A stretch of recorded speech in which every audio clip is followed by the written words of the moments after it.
जीवन जन्माला आलं की प्रत्येक व्यक्तीला कोणाला ना कोणाला काय करावं लागतं, शरण जावं लागतं. महाराज म्हणतात असा एकही जीव नाहीये की त्याला व्यवहारामध्ये वेळोवेळी कोणाला ना कोणाला काय जावं लागत नाही, शरण जावं लागत नाही. संसारात तर माणसं दररोज शरण जातात कोणाला ना कोणाला.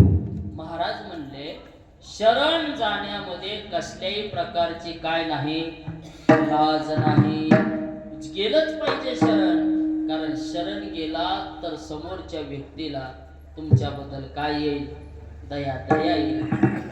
ज्या ज्या वेळेस भगवंताची प्राप्ती करून घ्यायची असेल त्या वेळेला माणसाने कोणाचे तरी शरणागती पत्करावी.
शरण आल्यानंतर माणसं सहज म्हणते जाऊ द्याव, आता माणूस कसला बी असू द्या, आलाय ना आपल्या दाराला तर त्याला काय करायचं ना, तसं वाकडं तोड करून त्याच्याकडे बघायचं.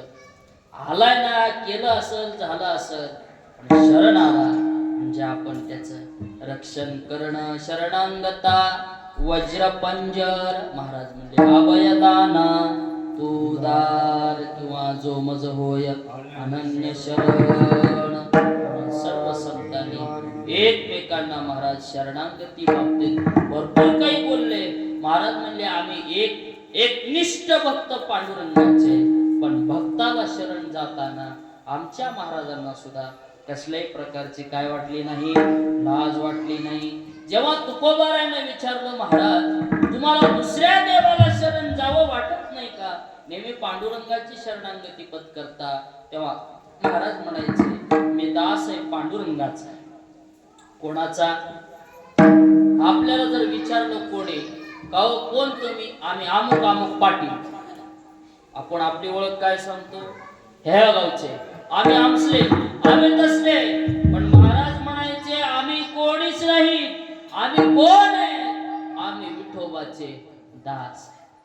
जन्म आलो त्याचे हे आम्हाला फळ प्राप्त झाले का, तर दास विठोबाचे. आम्ही पांडुरंग परमात्म्याचे दास आहेत. महाराजांनी वेळोवेळी विठ्ठलाची शरणागती पत्करावी. व्यवहारातली माणसं देवाला कमी शरण जातात आणि संसारामध्ये वेगवेगळ्या कारणाने अनेक लोकांना अनेक पद्धतीने शरण जातात. कोणी कोणाला जातं, कोणी कोणाला जातं, कोणी कोणाला जातं. तर काय आपल्या सगळ्यांना ज्ञातच आहे, सकाळी उठल्यापासून ते संध्याकाळी झोपेपर्यंत व्यवहारात माणूस किती जणांची शरणागती पत्करत असते. घडू नये गुन्हा घडला आणि गुन्हा घडल्यावर केस दाखल झाली, कोर्टात पोहोचल्यानंतर निकाल मिळवण्याकरता माणसाला कोणाची शरणागती पत्करावी लागते?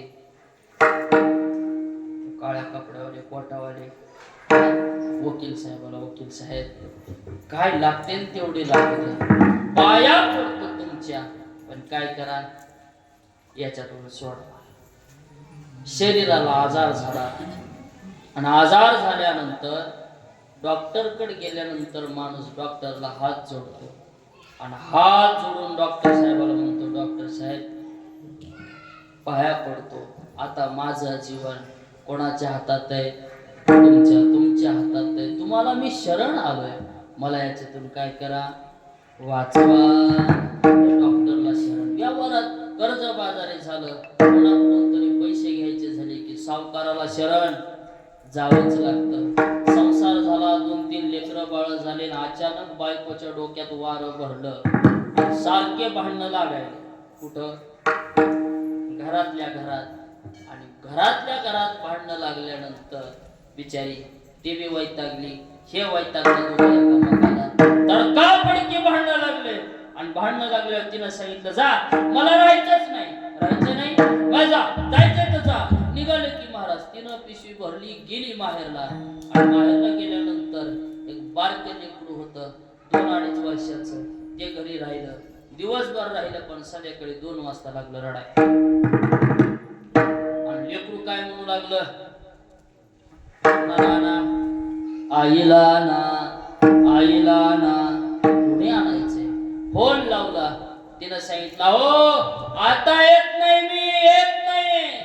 शेवटी गड्यानं रात्री 2 वाजता गाडी काढली, सासरवाडीला गेला. आणि सासरवाडीला गेल्यावर महाराज मालकीन बोलत, हळूच गुपचूप घरात शिरला आणि बायको पुढं काय जोडले ऐकायलात ना तुम्ही?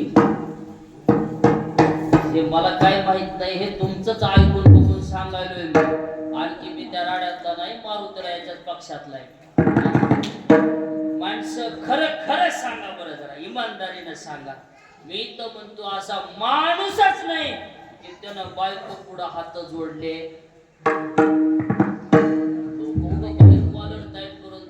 पण मध्ये महाराज हात जोडून म्हणत असते, बाई तुझ्या पुढं हात जोडतो, पण आता आई पाया पडू का म्हणतात माणसं, पाया पडू का? संसार नीट चालवायचा असला तर बायकोच्या सुद्धा काय पडावं लागतंय, पाया. जर बायकोला सुद्धा शरण केलं तर संसार चालतो. तर ह्या जगाचा परमात्मा भेटायचा असेल तर बिना शरण जाता भेटेल का? हो, नाही भेटणार. म्हणून महाराज म्हणले, बाबांनो, सुख पाहिजे असेल, उद्धार करून घ्यायचा असेल तर शरण जा. अभंगाचं मन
पुढंच आपल्याला बघायचंय. अभंगाची सुरुवातच आहे कोणत्या शब्दाने? म्हणून शब्दाने. पण अभंगाचं चक्र असं आहे की म्हणून शब्दाने सुरुवात करत असताना खालच्या 3 चरणाचा विचार करा. कशाचा? 3 चरणाचा. अभंगात प्रत्येक अभंगाचा भावार्थ निरनिराळा असतो. काही अभंग 2ऱ्या चरणानं सुरुवात होतात, काही अभंग 3ऱ्या चरणानं, काही शेवटच्या चरणानं, काही पहिल्या चरणानं. आता तसं एखाद्या वाड्याला भरपूर दरवाजे, कुणी कोणत्याही दरवाजाला शिरत आहे, त्याला जसं सोयीस्कर वाटेल तसं. पण आपल्याकडे वेळ थोडा कमी आहे. आणखी विश्वकर्मा भगवंताच्या चरित्राचा आपल्याला विचार करायचा आहे. म्हणून धावत्या चरणामध्ये आपण अभंगापर्यंत आलो. महाराज म्हणतात, म्हणून शरण जावे सर्व भावे निवासी. त्या भगवान परमात्म्याला तुम्ही शरण जा. जात असताना महाराजांनी भाव शब्दाचा उल्लेख केला. आणि कोणता भाव? तर महाराज म्हणले सर्व भावाने शरण जा. आता हे सर्व भाव कोणते? वेगवेगळ्या पद्धतीचे भाव आहेत कथेमध्ये. या ठिकाणी आता आमचे गोपीनाथ महाराज आहेत. भागवत कथेमध्ये 9 रस सांगितले. किती रस? 9 रस. आंब्याचा रस, चिकूचा रस, पुन्हा अननसाचा रस. असलेच रस कोणते? नवरस. नवरस म्हणजे कोणते? रौद्र रस, करुणा रस, विभत्स रस. हे जे 9 रस आहेत, या 9 रसामध्ये वेगवेगळ्या प्रकारचा महाराजांचे अभंग त्या रसाला अनुसरूनच आहेत. अभंग कन्या सासुऱ्याशी जाय म्हणलं की आमच्या माय मावल्याच्या डोळ्यात पाणी येते. कोणता रस निर्माण झाला अभंगाने? करुणा रस निर्माण झाला. तसं प्रत्येक रसामध्ये भाव आहे देवाबद्दलचा. कायिक भाव, वाचिक भाव आणि मानसिक भाव. या तिन्ही भावाने त्या भगवान परमात्म्याची शरणागती पत्करा. स्वतःकडे काही ठेवू नका. जसं महाराज म्हणले, सर्व भावे आलो तुझची शरण, काया वाचा मन सहित देवा. हे सगळे महात्मे ज्यांना ज्यांना देवाची प्राप्ती झाली त्या सगळ्यांनी सर्व भावाने शरण गेलेले. आज रामरायाचं मंदिर इथं आहे, पण प्रत्येक गावी रामाचं मंदिर आहे की मारुतीचं? मारुतीचं. का मारुतीचं आहे? मारुतीरायाचा समर्पक भाव तसा आहे. माझ्या मालकासाठी मी सगळं काही करीन. माझं काय नाही देवा, आता सगळं सोडून मी तुझ्याकरिता आलोय. हा समर्पक भाव आहे. स्वतःकडे काही नाही. ऐका, शबरी मातेचा आपल्या सगळ्यांना ज्ञात आहे. शबरी मातेनं देवाची शरणागती पत्करली, पण कशी पत्करली? सर्व भावाने पत्करली. महाराज म्हणायचे, ती ज्या दिवशी तिला कळालं की तुमच्या भेटीला राम येणार आहे, त्या दिवसापासून शबरीनं आंघोळ केली. का केली नव्हती माहितीये तुम्हाला? शबरीला वाटायचं मी जर स्नान करायला बसले आणि तेवढ्यात राम आले आणि रामाला जर घाई असली आणि त्यांना जर कळालं की आता शबरी स्नान करायला बसले तर राम निघून जाते, म्हणून स्नानच करायचं नको. शबरीनं राम येईपर्यंत आयुष्यात एकदाही स्नान केलं. काय भाव असेल आपल्याला? कधी कधी हा भोळा भाव वाटतो, पण हाच भाव, ह्याच भावाची प्रीती माझ्या भगवान परमात्म्याला अपेक्षित आहे. तिनं कधी दात घासले नाही, तिनं कधीच विश्रांती घेतली नाही, झोप घेतली नाही. का तर राम आले आणि मला झोप लागली तर माझ्या रामाची आणि माझी भेट व्हायची नाही. हा तिचा सर्व भावानं शरण जाणं होतं. असे अनेकांची उदाहरणं आपल्या सगळ्यांना पाहता येतील. खरंय महाराज, पण आम्ही कोणत्या देवाची शरणागती पत्करावी? महाराज म्हणले तसे तेही खरंय, देव भरपूर आहे आणि आपल्याकडे तर बघायचंच काम नाही. महाराज, देवाची संख्या काय कमी आहे का? भरपूर देव. प्रत्येक देवाची पूजा निराळी, प्रत्येक देवाचा गंध निराळा, प्रत्येक देवाचा वार सुद्धा आणि प्रत्येक देवाचे भजने सुद्धा वेगळेच केलंय महाराज. प्रत्येक देवाचे भजने बघा तुम्ही महाराज. आपल्या वारकऱ्यात समजा एखाद्याची पिशवी चोरीला गेली, काही तोटा झाला तर वारकरी काय म्हणते? काय सांगावं आता, लागला बुका असं म्हणतात का नाही? काय लागला आता? बुका लागला म्हणलं की समजायचं हे वारकरी भजन आहे. आणि तिकडं आराधी देवीचं भजनी मंडळ असते, ते बुका लागलं म्हणत नाही, ते म्हणतात काय सांगावं आता, लागलो कुकून काय, काय तोटा झालं की. प्रत्येकाचं भजनी मंडळ अलग आहे, प्रत्येकाचे भक्त अलग आहेत. आराधनाची पद्धती अलग आहे. असं देवा आम्ही कोणाला शरण जावं? महाराज म्हणले सगळ्या देवांचा देव आहे अशा देवांना शरण जा. बळीया माझा पंढरीराव जो या देवाचा असे देव प्रत्येकानं आपापल्या साधनेच्या पद्धतीने भगवंताची उपासना केली. आपण अभंगाचं चिंतन करत करत भगवान विश्वकर्मा महाराजांच्या जन्माची कथा श्रवण करणार आहोत. आता थोडं लक्ष देऊन ऐका. ज्यांची कथा ऐकायची ती कोण आहेत? झोपले नाही ना तुम्ही? काही तर चिंताच नाही महाराज. सकाळी आले आले हे म्हणजे 6 वाजता तर इथं चालू होतंय प्रसाद. आता सकाळी आल्या आल्या प्रसाद झालाय. आता कीर्तन सुटलं की हो ते प्रसाद होता आणि हे महाप्रसाद आहे. आणि महाप्रसाद बघितलं मी मगाशी जाऊ मावशीला म्हणलं मावशी चपाती का चपाता? काय मला हे कळच नाही महाराज. या चपातीचा शोध कुणी लावला? त्याचा गळात दाबा वाटतंय महाराज शोध लावणाऱ्याचा. अहो एखाद्या बारक्या लेकराला हे आमच्या बारक्याला दिलं तर झोपत आहे त्या चपाती खाली पांघरून. काय चपात्या व्हायला असे लांब की महाराज. 4 माणसं एकदा चपाती फेकली की गुबच पुन्हा यायचंच काम नाही ते. चपाता महाप्रसादाचं नियोजन आहे म्हणून थोडं लक्ष देऊन ऐका. नाही तर पुन्हा म्हणायचं काय महाराजांना काय सांगितलं कशाला मेळाला मेळच लागला नाही. त्याच्यात थोडं लक्ष द्या. आता ऐका. पहिल्यापासून आपल्याला चिंतन करायचंय. या विश्वाची निर्मिती होत असताना महाराजांनी वर्णन केलं. म्हणले जगात पहिलं कुठंच काही नव्हतं. काय नव्हतं म्हणजे हे शिंगणापूर हे काहीच नव्हतं. म्हणजे पहिले कोठेच नव्हते काही. चंद्र सूर्य तारा नाही. महाराज म्हणले काहीच नव्हतं. काही म्हणजे जिकडे तिकडे पाणीच पाणी होतं. आणि मग हे एवढा मोठा पसारा वाढला कस काय? म्हणजे होतं ना तवा कोण होते? समुद्रामध्ये सागरामध्ये सुवर्णमय अंडकोशामध्ये भगवान परमात्मा निवांत झोपलेले. काय होते? निवांत झोपलेले. काही चिंता नाही काही नाही महाराज. एकटे देव भगवान विष्णू परमात्मा झोपलेले. पण काय असतंय माणसाला नाद आहे महाराज. एकट्याला गपचीप बसू वाटत नाही. काय बसत नाही माणूस? गपचीप बसू वाटत नाही. देव म्हणले काय मजा नाही ह्याच्यात. काय सगळीकडे पाणीच पाणी. एकट्यानंच असं राहायचं. कर्मणा म्हणले महाराज कुणाला?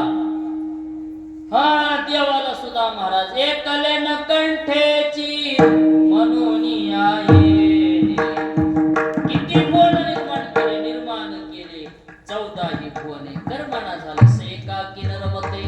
एकट्याला करमत नव्हतं म्हणून देवानं विचार केला आता कशाची तरी सृष्टीची रचना केली पाहिजे. आपल्याकडे ती पद्धत आहे. माणसं एकट्याने गपचूप बसत नाही. महाराजांचं प्रमाण तर लय पुढचं आहे. महाराज म्हणले सकाळी सकाळी जरी माणूस कशाला तिकडे गेला तरी बी गपचूप बसत नाही महाराज. तरी बी खाली काडी घेणार मन. कीर्तनात बसले तरी माणसं गपचूप बसतात का? नाही. त्या माईकावाल्याचा वायर तरी असं कर, त्या चटईत तरी बोटा घाल. इथलं काही तसं करू नका. हे मंदिराचं दिसाय बरोबर आहे ना? हे लावलेलं आहे का मंदिराचं? मंदिराचं आहे. मंदिराच्या वस्तू अजिबात मोडतोड करायच्या नाहीत. पुन्हा पुन्हा घडत नाही. पैसे देऊन आणलेल्याचं होईल काही बी. पण इथलं आपलं बरं हे. बोटा घाली जाऊ नका चटयात. माणसं चटयात बोट घालते, दोऱ्या ओढते. हात माणसाचा गपचीप बसत अजिबात नाही. प्रत्येकाची ती कलाच आहे. काय देवाला करमना झालं. भगवान परमात्म्याने विचार केला आणि विचार केल्यानंतर भगवान परमात्म्याने आपल्या नाभी कमळापासून एका देवाला जन्म देण्याचं ठरवलं. कमळ बाहेर आलं आणि कमळावरती एका देवाचा जन्म झाला. त्या देवाचं नाव ब्रह्मदेव. बोलिए ब्रह्मदेव भगवान की जमलं ना? भगवान विष्णू आणि विष्णूच्या पुढं ब्रह्मदेव. आता ब्रह्मदेवाकडे काम सोपवलं. ब्रह्मदेवा काय करा? या सृष्टीचा विस्तार करा. जगाची निर्मिती करा. आणि मग ब्रह्मदेवाचे तेवढं डोकं चला महाराज, गड्याला डोके भरपूर होते, काय करावं काही कळेना. पुन्हा ब्रह्मदेवाने आपला देह सोडला आणि त्या देहापासून 14 पुत्र निर्माण केले. किती? 14. त्याच्यातले काही ब्रह्मचारी राहिले, काही विवाह केला. पाठीमागे अधर्म जन्माला आला. कोण जन्माला आला? त्या पाठीपासून पाठीला अधर्म, अधर्माचा मुलगा झाला मृत्यू. कोण झाला? मृत्यू. तेव्हापासून माणसाला मरण येऊ लागलं, ते मृत्यू जन्माला आल्यापासून. आणि छातीपासून, या छातीपासून ब्रह्मदेवाला सुंदर मुलगा निर्माण झाला. त्या मुलाचं नाव होतं धर्म. काय नाव होतं? धर्म. धर्माची निर्मिती कुठून आहे? देवाच्या, ब्रह्मदेवाच्या छातीपासून. म्हणून माणसं आज बी काही आळ आला की कुठं हात ठेवते? मी का ऑस्ट्रेलियाच्या त्याच्या देशालो का? धर्मानं वागणारा माणूस आहे म्हणतात माणसं. काय म्हणतात? धर्मानं वागणारा माणूस आहे. धर्माची जागाच आहे कुठं? इथं छातीवर. एखाद्यानं पैसे घेतले आणि देना झाला की माणसं म्हणत असते जाऊ दे, तू तुझ्या छातीवर हात ठेव. कशावर हात ठेव? छातीवर. आणि तुझ्या छातीवर हात ठेवून सांग की घेतले होते की नाही घेतले होते. छातीवर हात ठेवला म्हणजे धर्माचं लक्षण आहे. आणि म्हणून छातीपासून ब्रह्मदेवाच्या धर्म जन्माला आले. आणि पुढे धर्माच्या पोटी महाराज सुंदर बालक जन्माला आला. त्या बालकाचं नाव आहे वास्तुदेव. बोले वास्तुदेव भगवान की जय. कोण जन्माला आले? वास्तू. आणि वास्तू म्हटलं की आपल्या सगळ्यांना माहिती आहे, वास्तुदेवाने या सगळ्या वास्तूची निर्मितीची प्रक्रिया आपल्या हातामध्ये घेतली. आणि हातामध्ये घेतल्यानंतर घर जरी बांधलं तरी घरामध्ये आपण अगोदर पूजा कोणाची करतो? या वास्तुदेवाची. नाही तर बरीच माणसं ज्या घराची वास्तुशांती झाली नाही त्या घरामध्ये ते वास्तुदेव म्हणजे गुपचूप बसू देत नाही. मग माणसं म्हणतात महाराज किती बी पगार आला तरी काय व्हायलाय? संपूर्ण चाललाय. एवढा पैसा आहे पण कसं वसच होईल की म्हणतात. कुणी कुणावर धावायलाच आहे. काय करावं काही कळत नाही. अरे बाबा, घरातला जोपर्यंत वास्तुदेव प्रसन्न होत नाही तोपर्यंत घरामध्ये काय लागत नाही? शांती लागत नाही. म्हणून घरामध्ये वास्तूची पूजा अगोदर केली जाते. आणि मग वास्तुदेवाने ब्रह्मदेवाचं बरंचसं काम पुढं चालवायचा प्रयत्न केला. आपापल्या पद्धतीनं सृष्टीची रचना चालू झाली. मग त्याच्यामध्ये ज्ञानोबारायांनी 4 प्रकारच्या सृष्टीचं वर्णन. कोणते? अंडज, जारज, स्वेदज आणि ओद्विज. किती झाले? 4. पहिली योनी निर्माण करत असताना अंडज योनीतल्या जीवांना आकार देण्याचा प्रयत्न केला वास्तुदेवांच्या पुढे. अंडज योनी. आता आपल्या सगळ्यांना माहिती आहे की अंड्यापासून जेवढे निर्माण झालेले प्राणी आहे त्याला आपण काय म्हणतो? अंडज योनी. मग ते सगळ्याच महाराज ते कॉक कॉक कॉक कॉक आसन. रामायणामध्ये जटायू म्हणले महाराजानं, त्याचा सुद्धा काय केला? उद्धार केला.